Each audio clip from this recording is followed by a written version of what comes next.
Le nombre de véhicules électriques sur le territoire français est en croissance et de nombreux utilisateurs s'intéressent aujourd'hui à la technologie véhicule to grid. Le projet Avenir s'y intéresse aussi.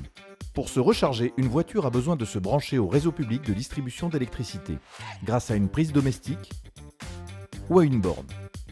Il existe aujourd'hui des bornes qui permettent de recharger la batterie de la voiture, mais aussi de réinjecter l'énergie stockée dans la batterie vers le réseau public de distribution d'électricité, une habitation ou encore un bâtiment d'entreprise.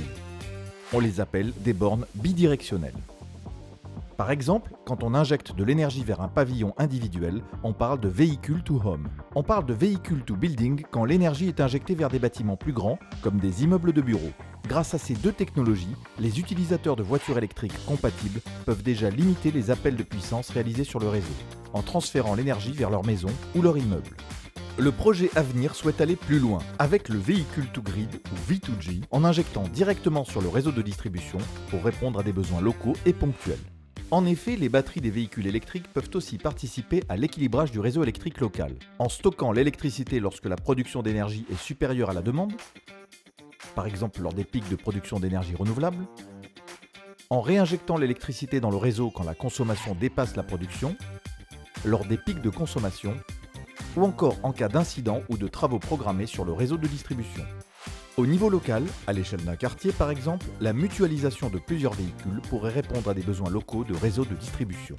La flexibilité offerte par le V2G au niveau local sur le réseau public de distribution pourrait ainsi être complémentaire à la flexibilité déjà offerte au système électrique national.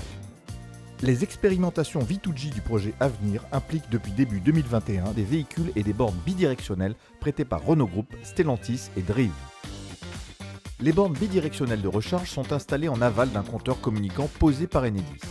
Enedis envoie des demandes de flexibilité à une ou plusieurs bornes, en passant notamment par le compteur communicant ou par un agrégateur, et analyse comment les bornes et les véhicules acceptent et réalisent cette demande. À travers le projet Avenir, les partenaires étudient la création de valeur générée par la flexibilité, grâce au V2G à la maille locale. Depuis mars 2021, les premiers tests sont réalisés à l'Enedis Lab à Nanterre et préparent le déploiement en conditions réelles à Aix-en-Provence à l'été 2021. L'utilisateur au cœur du développement de ces nouveaux services énergétiques sera sans doute amené à repenser sa vision du véhicule. C'est pourquoi une équipe de chercheurs en économie et sociologie d'Aix-Marseille Université mène actuellement des études comportementales pour anticiper les attentes des usagers et imaginer des solutions adaptées. Avec Avenir, l'aventure continue.